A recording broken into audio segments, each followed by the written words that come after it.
окей. Ти водиш. Айде при нашите. Да. Цвети, можеш ли да скажеш по пътя за това как ви дойде идеята и какво всъщност... Те са прекрасни. Значи, когато видяхме уличката, Да? И тя просто ни се стори абсолютно страхотна за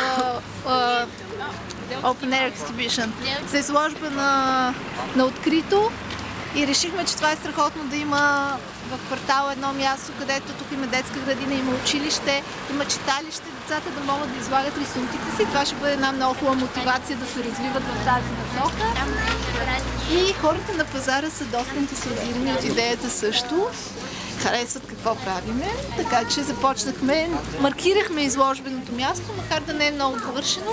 Се надяваме така, инициативата да продължи, да се излагат и други неща, не само тази изложба, която е в момента. Направо.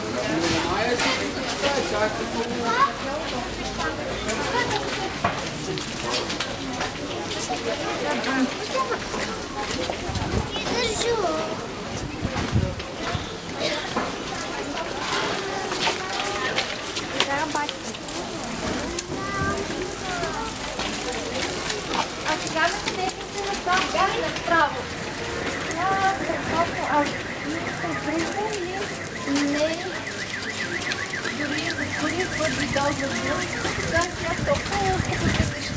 така ентусиазиращи от тази квартал.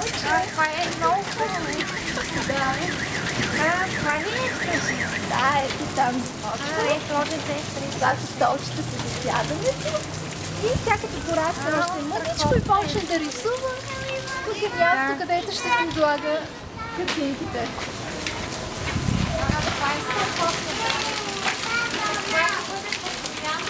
И надявам се, че хората ще решат да пазят.